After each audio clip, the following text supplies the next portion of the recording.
Welcome back to AI.Code.Cast, everyone.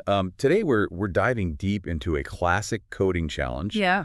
that's sure to make your algorithmic gears turn the Subarray Sum Equals K problem.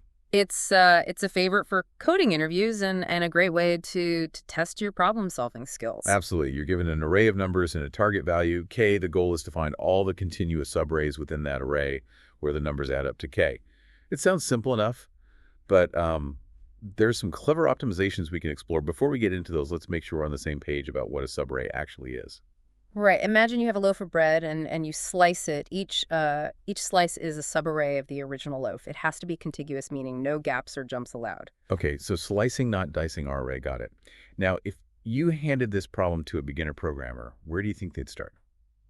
Many would probably jump into what we call the brute force approach. It's the most straightforward way to solve the problem, but not necessarily the most efficient. Let's unpack that. What does a brute force solution look like for this problem? Well, imagine going through every single possible subarray in the array. You'd start by considering subarrays of length 1, then length 2, then length 3, and so on. For each subarray, you'd calculate the sum of its elements and see if it matches our target K. So it's kind of like trying every key on a giant key ring until you find the one that unlocks the door. Exactly. It's guaranteed to find the solution eventually, but Yeah, it can be incredibly time-consuming, especially if we're dealing with a large array. that makes sense. Let's talk about efficiency for a moment. When we talk about the efficiency of an algorithm, we often use something called big O notation. Can you give our listeners a quick primer on what that means? Sure. Big R notation is a way to describe how the performance of an algorithm scales as the input size grows. We're mainly concerned with how the time it takes to run the algorithm, time complexity, and the amount of memory it uses, space complexity, increase. As the input gets larger, in simpler terms, it tells us how expensive an algorithm is. So if we think about our brute force approach, what would the big O notation look like for its time complexity? In the worst case scenario, we might have to check every single possible subarray. The number of subarrays grows roughly proportionally to the square of the size of the array.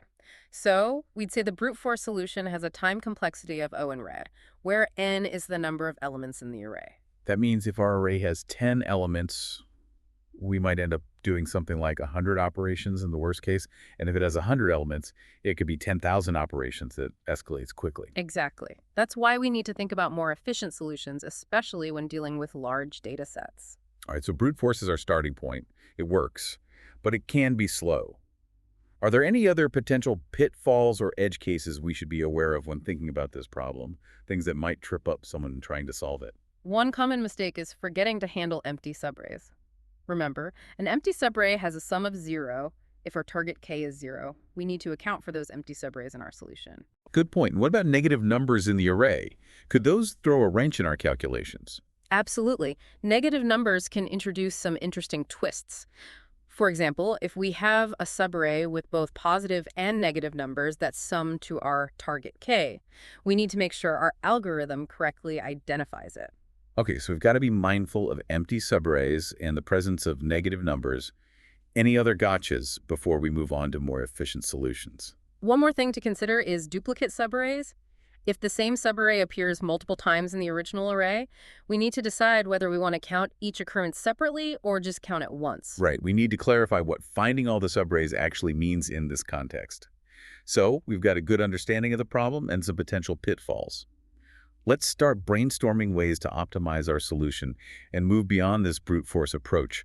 What's the first optimization that comes to mind? Well, one way to improve on the brute force approach is to think about how we can avoid recalculating the sum of the same subarray multiple times.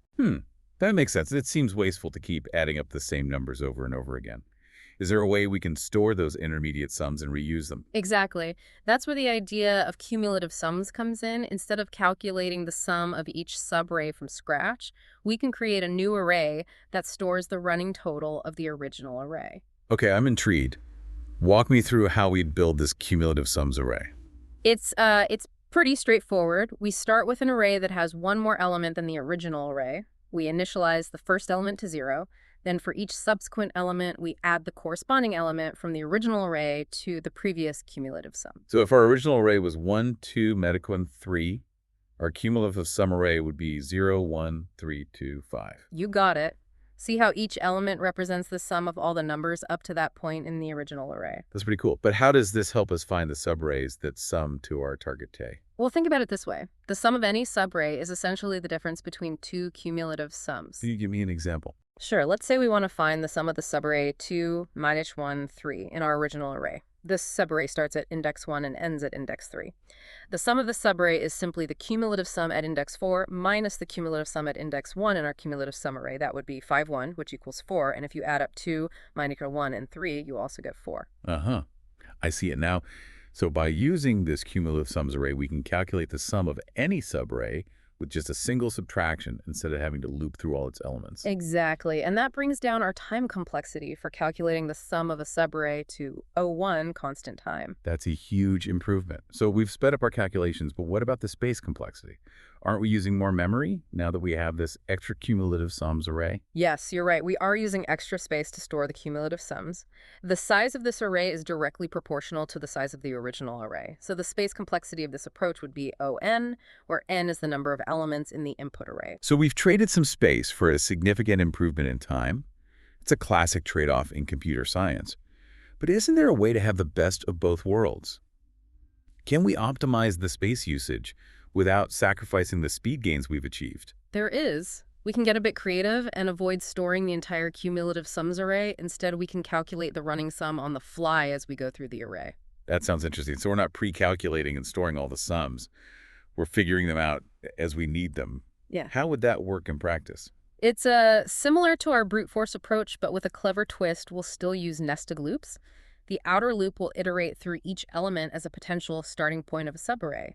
But for the inner loop, instead of recalculating the sum of the subarray every time, we'll keep track of a running sum as we go. So as we move through each element in the inner loop, we add it to our running sum. And if that running sum ever equals our target K, we know we've found a subarray that meets the condition. Precisely this way. We're still systematically checking all the subarrays, but we're only storing the running sum, not the entire cumulative sums array.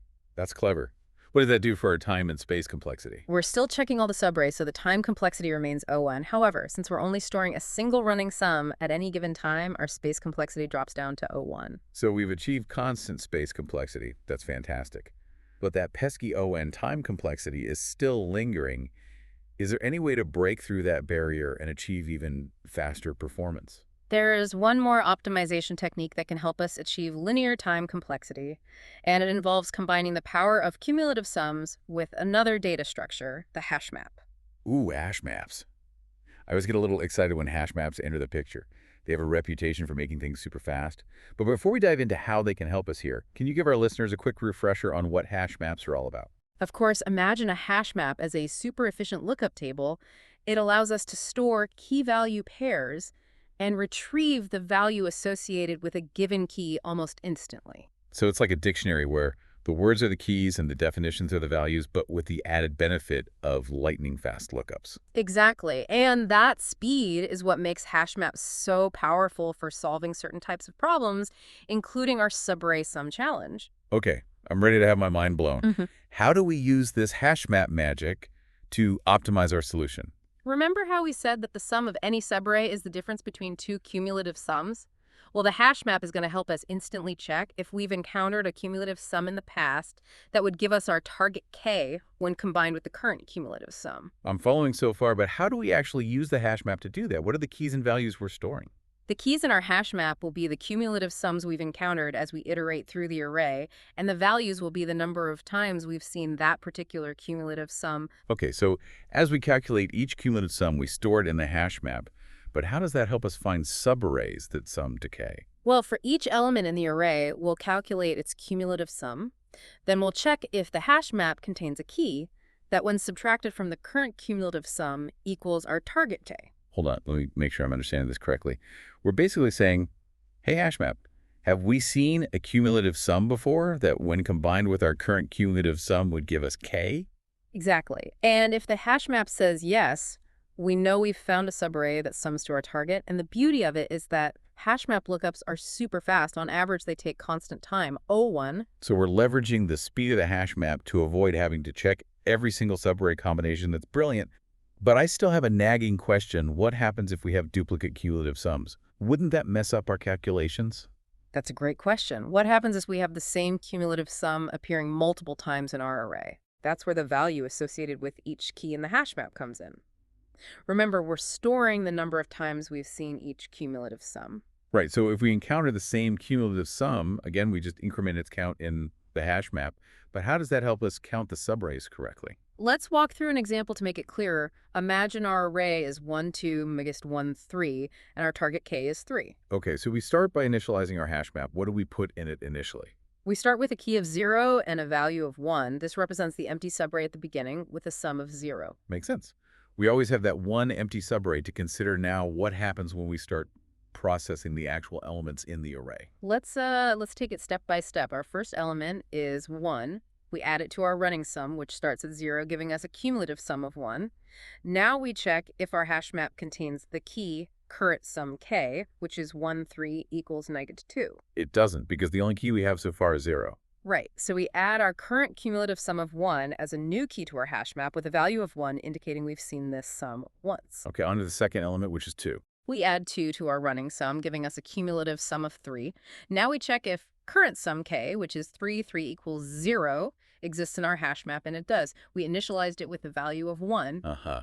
That means we found our first subarray that sums to our target k. Exactly. We increment our count of subarrays by the value associated with that key in the hash map, which is 1 in this case. Then we update the value for the key 3 in our hash map to 1, since we've encountered a cumulative sum of 3 once. Okay, I'm seeing the pattern now. We keep moving through the array, calculating the running sum, checking our hash map, and updating the count whenever we find a matching key. Precisely. And because hash map lookups are so fast, this process takes linear time, ON, with respect to the size of the array. So we've finally achieved both linear time complexity and constant space complexity. This is amazing. Not quite constant space complexity. We still need the hash map, and in the worst case scenario, it could end up storing all the unique cumulative sums, leading to ON space complexity. Right. But that's still a significant improvement over our previous solutions. And in many practical scenarios, the actual space usage will be less than that worst case scenario. Exactly. So we've gone from the simplicity of brute force to the cleverness of cumulative sums, and now to the power of hash maps to solve this subarray sum problem. This deep dive has been a fantastic journey through different algorithmic approaches. Mhm. It's amazing to see how we can systematically optimize our solutions by thinking carefully about the problem and leveraging the right data structures. Absolutely. And the key takeaway here is that there's rarely a one-size-fits-all solution. The best approach often depends on the specific constraints of your problem and the trade-offs you're willing to make between time and space complexity. This has been another illuminating deep dive on AI.Code.Cast.